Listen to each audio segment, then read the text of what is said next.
Episode 3. You know, there was a time I couldn't walk past a mirror without flinching.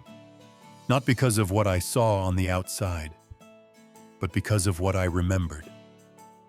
The words I said, the things I didn't do, the moments I let pass when someone needed me, and I turned away, too distracted, too proud, too afraid. Regret. It's like a ghost that shows up at your door without knocking. Sometimes it whispers in the middle of the night. Sometimes it yells. But mostly, it just lingers.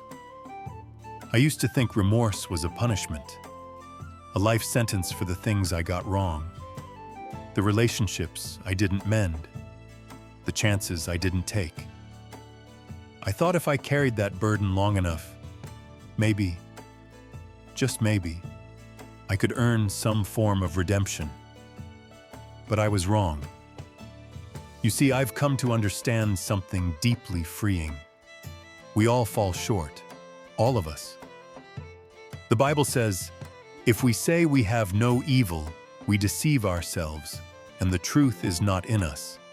And if the truth isn't in us, what are we holding on to?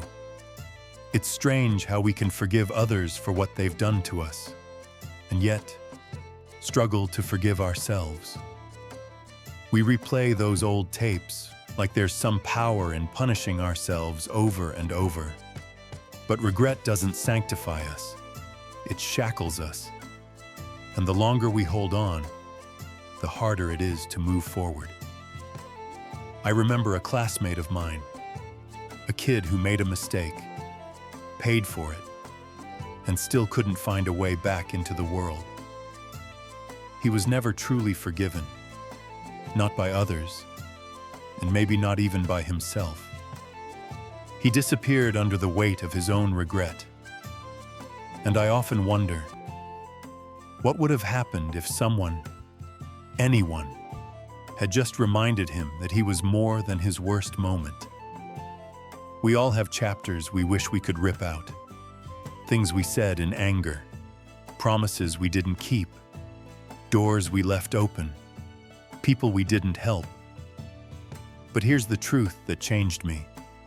Those chapters aren't the whole story. They're not even the best part.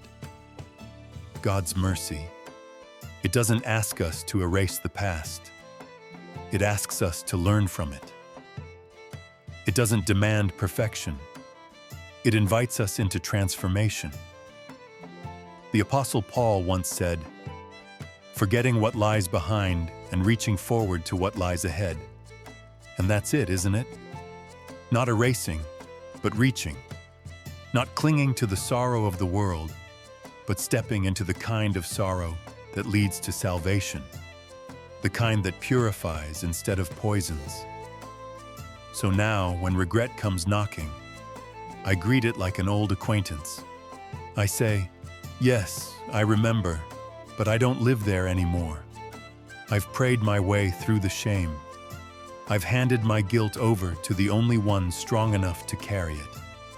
And in its place, I found peace. I found perspective. I found purpose.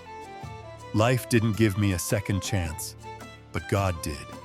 And He still does, every single morning. So, no, I won't carry that weight anymore. I've got too many pages left to write.